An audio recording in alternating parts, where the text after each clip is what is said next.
Samedi, le 27 juillet 2024, demain, le World Junior Summer Showcase va commencer.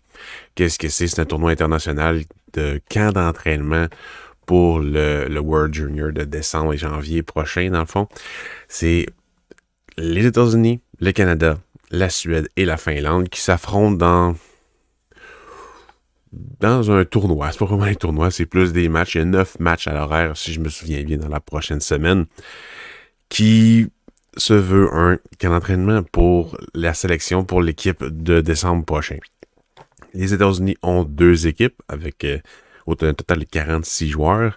Vont faire des matchs. Ils vont mélanger un peu les alignements au cours de leur premier match.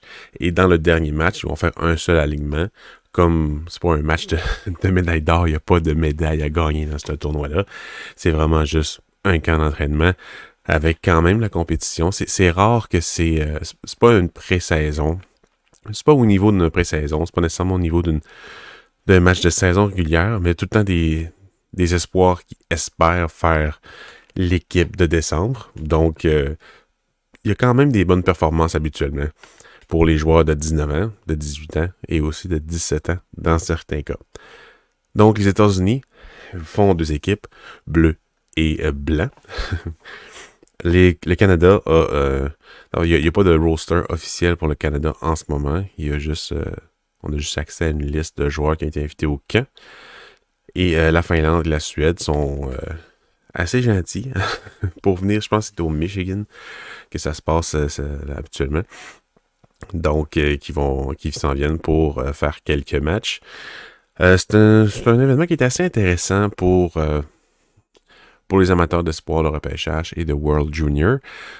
Mais je crois pas qu'il y a beaucoup de recruteurs de la Ligue nationale de hockey qui s'en servent dans leur évaluation. C'est vraiment plus pour voir qu'ils s'en ont où dans leur entraînement estival et aussi pour voir un peu les espoirs du prochain repêchage dans un contexte quand même assez intéressant de se prendre contre une partie des meilleurs joueurs de certains pays, même si c'est pas un contexte hyper compétitif. Je pense qu'il y en a quand même qui peuvent se donner à fond dans ce tournoi-là.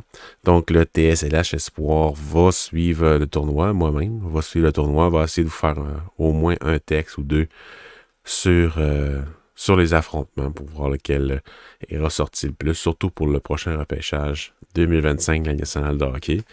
Et pour cette capsule, je voulais parler un peu des rosters, dans le fond, des joueurs que je vais regarder plus en profondeur là, dans chacune des équipes. Pour les États-Unis, ben écoutez, il y a énormément de joueurs, évidemment, à parler, mais on va essayer de faire un survol assez rapide. C'est sûr qu'on aurait aimé ça voir Jacob Fowler des Canadiens de Montréal, mais il n'est pas là parce que justement, il est né avant décembre, donc il est né en novembre 2004, je me souviens bien, donc il va avoir 20 ans cette année avant le 31 décembre. Il ne pourra pas participer au Mondial Junior de décembre, malheureusement. Donc, ça devrait être Trey Augustine qui va prendre le rôle de premier gardien pour les États-Unis en décembre. Donc, dans ce tournoi-là, je ne m'attends pas à le voir énormément. Je m'attends plus à... c'est sûr qu'il va y avoir un roulement. Il y a 5 gardiens de but qui ont été invités dans le World Junior Summer Showcase pour le poste de gardien de but. Au niveau de la défensive, il y a quand même des noms intéressants du dernier repêchage. Il y a Zeev Boyum, qu'on avait vu l'année passée. Il y a A.J. Emery, qui ne devrait pas faire l'équipe, mais toujours intéressant de le voir aller. Il y a l'excellent Logan Hensler du repêchage 2025 de la Ligue nationale de hockey. Est-ce que je m'attends à le voir faire l'équipe? Je crois qu'il va avoir sa chance. Parce qu'il va jouer en NCAA cette année pour Wisconsin, même si c'est pas nécessairement un programme que j'apprécie énormément. Ça demeure un gars qui va se prendre contre la compétition assez relevée durant le début de la saison. Donc, d'après moi, il est vraiment sous la loupe pour participer au prochain World Junior. Si vous voulez le connaître un peu plus, vous pouvez voir ma liste de top 32 que j'ai sorti dernièrement. Mais sinon, c'est un two-way, vraiment un two-way, un défenseur qui va être bon dans les deux sens, la patinoire, qui est excellent en transport de la rondelle. Il n'y a pas nécessairement d'aspect physique, donc c'est peut-être pour ça un peu que son nom fait l'unanimité chez les observateurs pour l'instant. Mais l'aspect physique va être amélioré pour vraiment qu'on le voit comme un solide défenseur de première paire et non pas peut-être top 3 ou top 4. Fait que ça va être à surveiller cette saison, mais très intelligent avec la rondelle, prend des bonnes décisions défensivement parlant, il est dynamique, il a un bon bâton. Donc il n'y a pas vraiment de défaut à son profil, c'est juste est-ce qu'il y a le dynamisme et le côté physique pour vraiment gruger beaucoup de minutes. On verra. Donc, Cole Hudson va être présent dans ce petit tournoi-là amical. C'est les gros noms, dans le fond. Boyum, Hensler, Hudson, qu'on devrait voir avoir un bon look ou une bonne chance de faire l'équipe de décembre. Pour l'offensive. Là, Trevor Connolly a été invité, ça je le sais, mais il me semble qu'il ne jouera pas parce qu'il y a une blessure présentement. Il y a le fameux Cole Heisman qui devrait faire l'équipe. Selon moi, il devrait faire l'équipe de décembre. Pour le repêchage 2025, il va y avoir James Higgins et LJ Mooney. LJ Mooney, pour ceux qui ne connaissent pas, c'est une petite dynamite offensive qui se donne tout le temps sur la patinoire, qui est très flamboyant. Il a un excellent tir, des excellentes mains aussi, une panoplie de feintes à faire rêver n'importe quel joueur qui s'amuse dans son entrée sans défenseur devant lui. Donc, un joueur qui a le potentiel d'être un petit favori de ceux qui regardent les espoirs et qui s'intéressent au repêchage à chaque année. C'est un joueur que je vais suivre particulièrement durant cet événement-là. Et pour James Higgins, ben, c'est le premier choix consensuel du consensus consensuel. En tout cas, c'est le premier choix que tout le monde voit pour le repêchage 2025. James Higgins. Pensez un peu à un gars comme Jack Hughes, probablement au même âge, qui est assez dominant avec la rondelle, très dynamique, se replie aussi, peut-être un peu trop concentré sur la rondelle quand il fait ses replis, là, mais très intelligent, un bon tir, très létal près du gardien de but, utilise bien ses écrans. Il y a absolument tout pour devenir un excellent joueur dans la nationale de hockey, mais évidemment, il est en dessous de 6 pieds, fait qu'on va y souhaiter de manger ses légumes et tout. Donc, on va voir des gars comme Ryan Leonard, comme Oliver Moore, Quentin Musty. Musty, c'est un joueur que je vais regarder dans ce tournoi-là pour voir s'il y a un bon niveau. Je pense que tout le monde peut comprendre pourquoi il y a excessivement beaucoup de talent. Et ben, ça serait le fun de le voir avec les meilleurs de son pays, encore une fois. Gabe Perreault, que tout le monde connaît, un espoir des Rangers de New York, très offensif. Teddy Stiga du repêchage qui vient de se passer, un choix de deuxième ronde de Nashville. Un que beaucoup de monde aimait, je crois, pour le repêchage à cause de son style assez rugueux, même s'il est assez petit. Donc une petite peste là, qui pourrait remplir des rôles de profondeur pour l'équipe. Est-ce qu'il pourrait faire l'équipe cette année? Je pense que oui, parce qu'il y a quand même l'offensive pour combler un poste sur l'avantage numérique, mais aussi sur le piqué. Donc, c'est vraiment à garder en tête pour le bon vieux Teddy Stiga. Pour la Suède. La Suède, c'est sûr, c'est pas un alignement A1. C'est plutôt un alignement B. On a Theo Lindstein, on a Leo Salin Valenius. On a Tom Willander aussi, mais le restant, William Hallquist, Axel Hurtig, Axel Landin, il n'y a pas des gros noms nécessairement pour ce tournoi-là. Il faut vraiment voir ça comme un camp d'entraînement pour les joueurs qu'on n'est pas sûr de. C'est vraiment ça. Pour les équipes européennes qui viennent, en tout cas, c'est vraiment ça. Pour les évaluer pour les Five Nations, les Four Nations, des tournois internationaux qu'il y a, des U18, des U19 puis des U18 qu'il y a pendant l'année. Donc, il faut garder ça en tête là, pour les équipes européennes. C'est pas nécessairement pour le World Junior tout le temps. Ça a un impact un peu plus étendu dans l'évaluation des équipes pour la formation des équipes internationales. Donc, pour le repêchage 2025, mais Victor Eklund va être intéressant à suivre pour l'événement.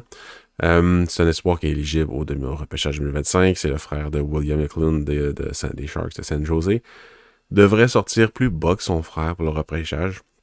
Mais écoutez, il y a du monde qui l'ont haut. Il y en a du monde qui l'ont assez bas. petit un peu, mais très dynamique, très, très porté vers la rondelle, amenant des rondelles au filet. Excellent passeur, fabricant de jeu également. Dans son territoire, il est présent, mais c'est pas tout le temps maîtrisé si on veut, donc c'est quelque chose à travailler là-dessus, mais c'est un gars très intelligent qui prend pas les coins. Il n'y a pas de coin rond avec lui nécessairement, il est vraiment travaillant, puis il met beaucoup de pression sur le porteur de la rondelle. Fait que, il y a ça qui est bien, mais qui est à travailler parce qu'il est souvent hors de position. Bref. Pour le repêchage qui vient de se passer, il y a Melvin Fernstrom, qu'on voyait assez haut au début de la saison, mais qui a droppé tout le long de la saison à cause de... Mettons qu'il a un profil très intéressant, rugueux, responsable quand même, mais qui...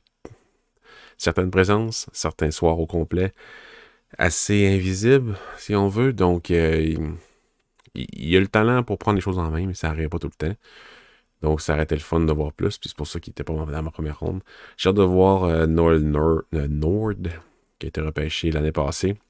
Un gars vraiment, un bon gabarit, responsable d'un gars de 3e, 4e trio, qui pourrait quand même avoir un impact dans l'alignement, selon moi, là, pour des assignations défensives et pour jouer à l'américaine un peu, au nord-américain. Donc, hâte de voir sa prestation. Otto Stenberg, c'est justement des Blues de Saint-Louis, qui a été repêché en première ronde l'année passée. C'était pas nécessairement mon préféré. L'année passée ou l'autre d'avant, je me rappelle plus. C'est pas nécessairement mon préféré, Stenberg, mais il y a du talent. À l'international, il a toujours produit. Puis je m'attends quand même qu'il soit choisi pour cet hiver et qu'il soit quand même assez productif, là. Il y a aussi un certain Simon Zether aussi qui va être intéressant à suivre, mais je pense pas qu'il va faire l'équipe Zether. On verra. Pour la Finlande, c'est encore pire que la Suède au niveau des noms qu'on connaît ou non pour cette équipe-là. Défensivement parlant, il y a Emil Pieniniemi qui a été repêché par les Penguins de Pittsburgh. Il y a Sébastien Soigny qui a été repêché par le Wild. Pourquoi vous ne les connaissez pas ou vraiment peu? Ben c'est ça. C'est pas des vedettes, plus des gars de profondeur en défensive.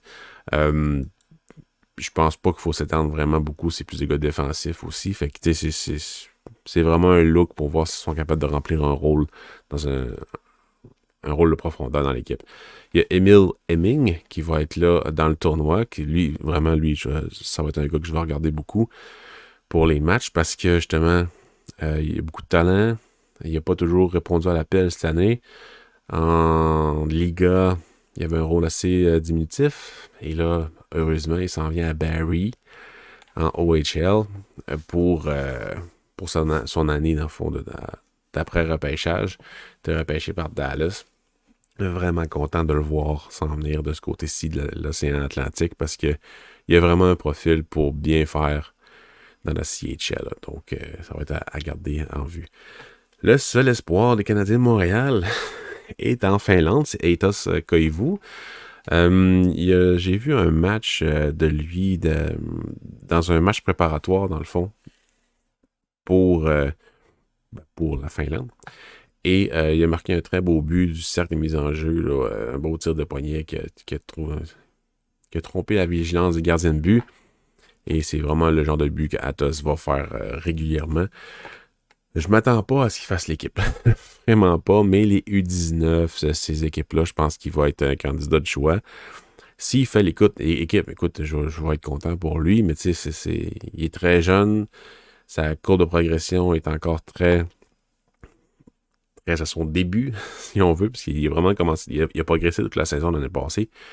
Mais c'est vraiment les dividendes, on les a vus pas mal plus à la fin de l'année contre des gars de son âge, puis contre dans le fond, des adultes en Liga, là, au niveau des deux côtés de la patinoire. Mais, le package n'est pas encore tout ensemble. Peut-être son début de saison va changer la donne pour lui, mais on verra.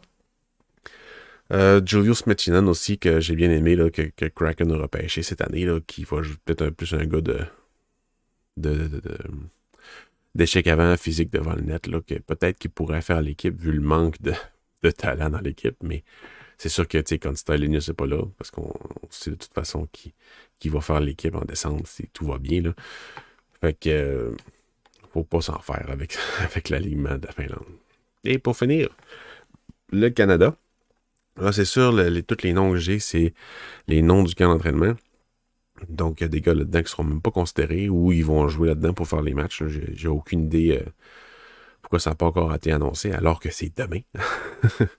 Donc, c'est sûr que Carson Bjarnason, Carter George, Scott Ratzlaff, c'est des gros noms au niveau des derniers repêchages pour le Canada. Mais Joshua Ravensbergen est probablement le meilleur des quatre qui va être éligible au prochain repêchage, qui est possiblement un choix de première ronde à ce repêchage-là. On va voir ce que ça va donner.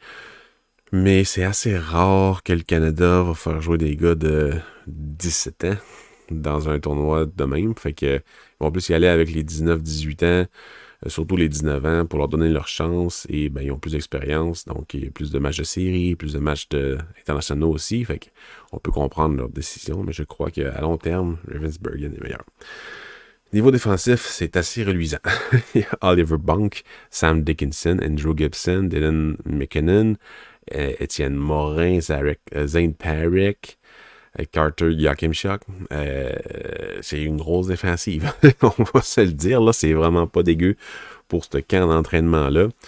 Il n'y a pas d'espoir éligible au prochain repêchage, mais je pense pas que j'ai besoin de faire un portrait de pourquoi c'est intéressant. Oliver Bunk, Sam Dickinson, Yakimchuk, Zane Parrick. C'est une bonne profondeur. Jeune, oui, très jeune.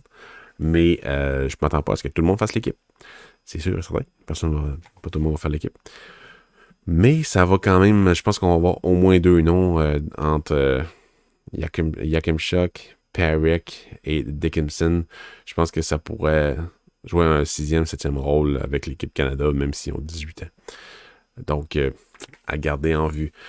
Offensivement parlant, ben, c'est encore quasiment mieux. Donc, Colby Barlow, Mathieu Catafort, Berkeley Catton, Andrew Crystal, Ethan Gauthier, Riley Height, Tej Eginla, Caden Lindstrom, Jet Luchenko, Bradley Nadeau, Carson Rekoff, Callum Ritchie, Beckett Seneca, Matthew Wood, Braden Yeager. Vous voyez la profondeur de cette équipe-là. À ce tournoi-là, je m'attends vraiment au Summer Showcase, le WGSS. Je m'attends à ce que ça soit assez relevé entre eux et les États-Unis, surtout au dernier match, que les États-Unis vont faire un roster d'une équipe. Ça va être intéressant à suivre. Il y a aussi Porter Morton et Malcolm Spence. Morton étant un espoir éligible au prochain repêchage. Probablement le top 2, 3, 4, 5. Top 5 probablement, mais je pense qu'il va sortir 2 ou 3. Un très gros power forward physique. Peut-être manque un peu de constance, mais c'est un peu normal avec les joueurs de sa stature qui ont ce style-là d'être fabricant de jeu au lieu d'être un marqueur de but. Donc c'est sûr que la constance va jouer. Puis Malcolm Spence, ben, c'est un gars two-way. Qui va jouer à l'aile, des fois au centre aussi, qui va être intéressant à voir au début de saison. Je m'attends pas à ce que Spence fasse l'équipe, mais Morton, je pense qu'il pourrait être un choix judicieux pour l'équipe Canada, à cause de sa stature, à cause du fait qu'il est excellent avec la rondelle, puis qu'il peut amener quand même du secondary scoring, dans le fond, de la production de profondeur. Donc, s'il est 13e attaquant, je pense que ça pourrait être intéressant. Spence, ben, c'est plus pour l'expérience, je pense qu'il est là, mais il a tellement dominé au U18 que, écoutez, ça ne m'étonnerait pas quand même qu'il fasse l'équipe. Mais il y a tellement des gros noms que on ne peut pas s'attendre à grand-chose au niveau des sélections pour le World Junior. Donc, c'est tout pour la capsule. Je vais aussi en faire une probablement pour la Hlinka Gretzky qui va commencer le 5 août. C'est un tournoi U18 pour le prochain repêchage et même l'autre d'après souvent. Donc, suivez nos plateformes audio et nos plateformes vidéo pour vos informations là-dessus. Donc, merci d'avoir été à l'écoute et à la prochaine vidéo.